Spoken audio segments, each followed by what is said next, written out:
నమస్కారం. ఈ అష్టశాస్త్ర అంటే 8 శాస్త్రాల యొక్క అష్టశాస్త్ర వైభవంలోకి ఈ సిరీస్‌లోకి పునరాగమనము. ఆ! ఇప్పుడు మనం శౌర్యానికి, పరాక్రమానికి, అఖండ ఐశ్వర్యానికి ప్రతీక అయిన అష్టశాస్త్ర 6వ శాస్త్రాన్ని ఇప్పుడు మనం చెప్పుకుందాం మీకు. ఇది చాలా విశేషమైనది. ఇలాగ చెప్పాలంటే మీకు గృహస్థు రూపము స్వరూపమైన కళ్యాణ శాస్త్ర గురించి చెప్పాను కదా! ఈ జనాలకి అందరికీ ఏది అడిగితే అది ఇవే కావాలయితే అంటాడు. ఇవి ఇవ్వించారనుకోండి, ఇవి ఇచ్చే ముందు నాకు అంటాడు. తర్వాత అవి ఇచ్చే అంటాడు.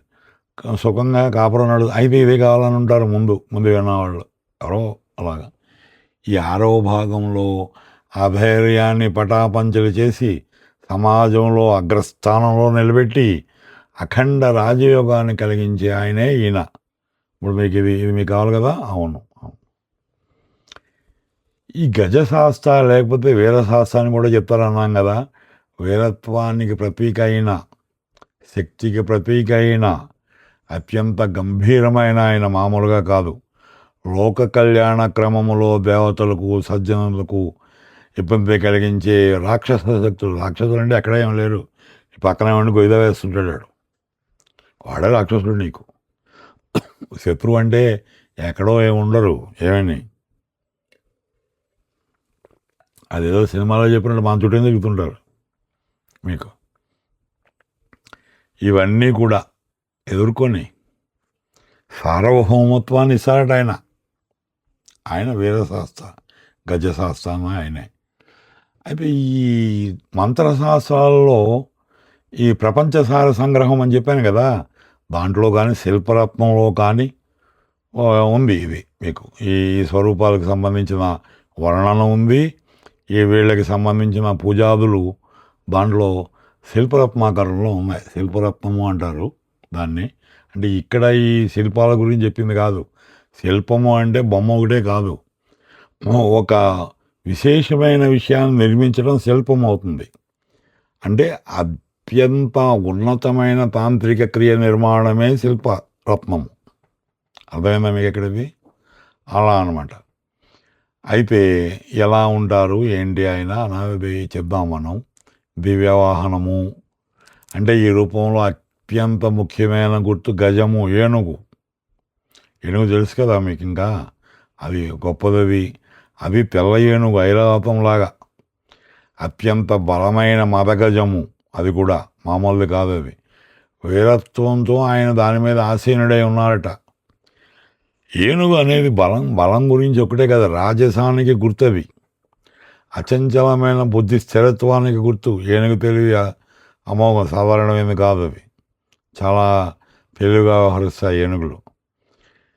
ఇక అఖండమైన ఐశ్వర్యానికి ఏనుగు లక్ష్మీదేవి అంతే. అఖండమైన ఐశ్వర్యానికి ప్రతీక అదే గజమే.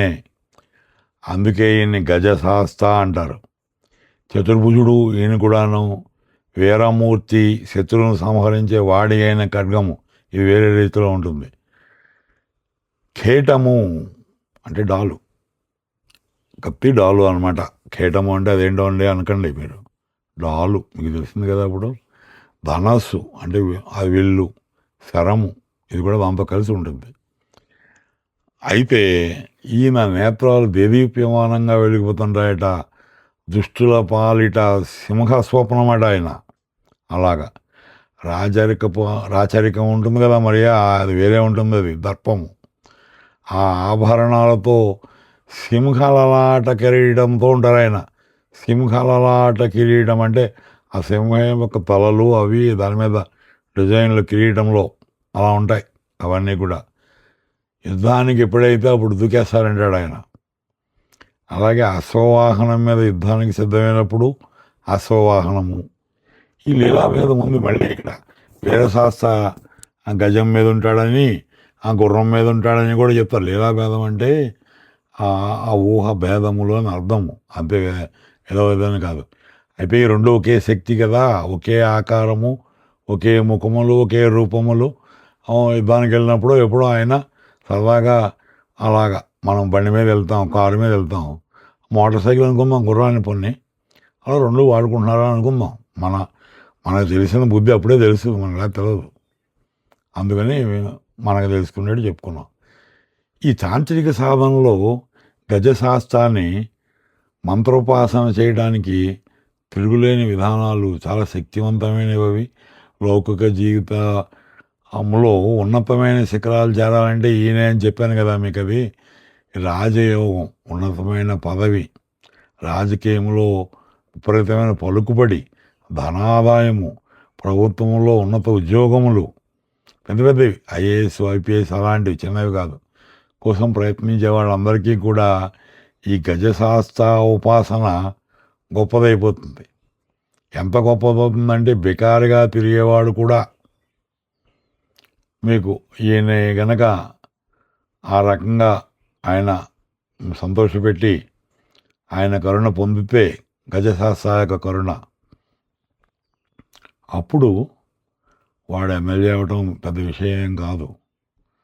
ఇక్కడ ఒక విషయం జ్ఞాపకం చేయాలి నేను.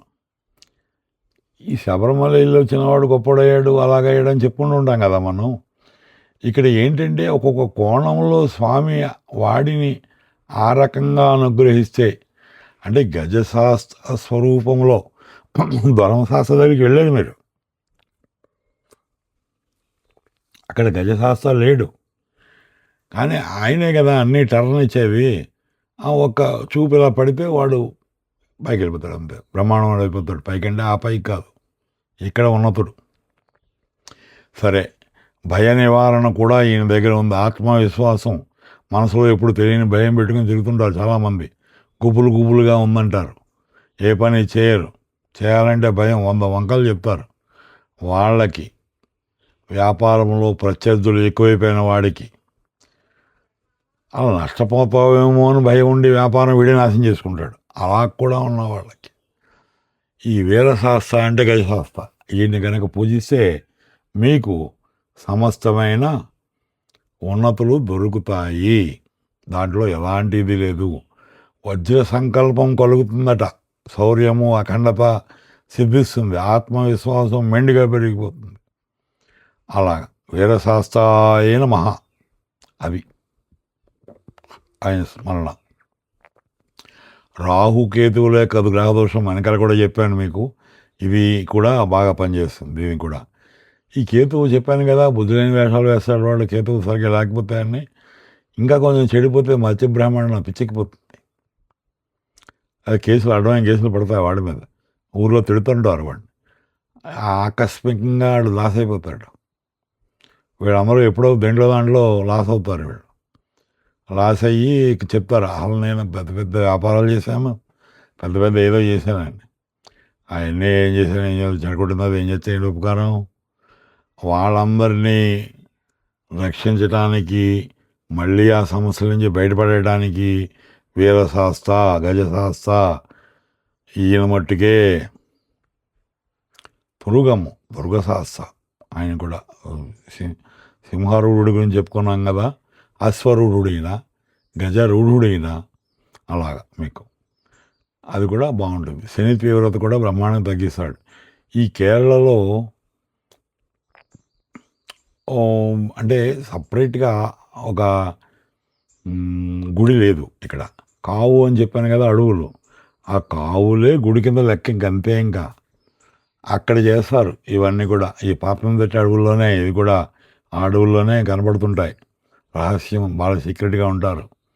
ఎన్ని అడవులు తరిగిపోయినా ఇంకా అడవులు ఉన్నాయి అక్కడ, ఇంకా ఉన్నాయి. సీక్రెసీ ఇంకా మెయింటైన్ చేస్తున్నారు వాళ్ళు. అక్కడ ఈ ఆరాధన విశేషంగా కనపడుద్ది. శబరిమల పీఠంలో కూడా, అంటే శబరిమల సన్నిధానంలో కూడా ఈ ఉత్సవం జరుగుతుంది. స్వామిని ఏనుగెక్కించి తీసుకెళ్ళటం, గజవాహనంపై ఊరేగించటం. ఇందాక చెప్పాను కదా, స్వామి ఆ కోణంలో, అంటే ఆ కోణంలో ఉన్నాడు అక్కడని చెప్పాను మీకు. అంటే ఈ విశేషం ఎక్కడ చెప్తారంటే మీకు, మాలికాపురత్వం కూడా ఏనుగు మీద వస్తుంది స్వామిని చూడటానికి. అక్కడ ధర్మశాస్త్ర పెళ్లి చేసుకున్నాడా అని, ఇక్కడ చేసుకున్నారులేండి, అక్కడ విషయం చెప్తున్నాను. అలాగే శాస్త్ర పంబకి స్నానానికి వస్తారు గజమెక్కి.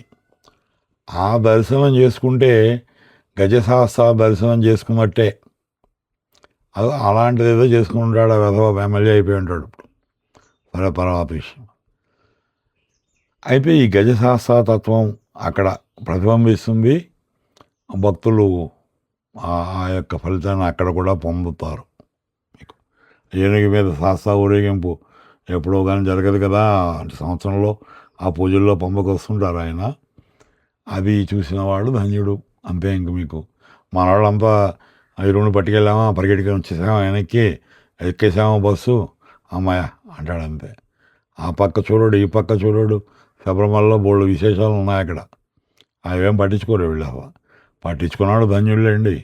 తర్వాత విషయం, ఇక్కడ నేను చెప్పాల్సిన విషయం ఏంటంటే, అయ్యప్ప ఒక్క శాంతియోగే కాదు, ధర్మాన్ని రక్షించడానికి ఆయన గజరాజును అధిష్ఠించి రాగలిగిన సత్తా ఉన్న గజశాస్త్ర ఆయన గొప్ప సార్వభౌమం నీకిస్తాడు ఆయన సార్వభౌముడు.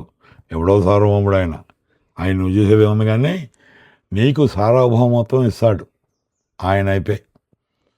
అలాగే మీకు తర్వాత భాగంలో అధైర్యాన్ని తుడిచేస్తాడని చెప్పాను కదా. ఈ తర్వాతది ఎంతది?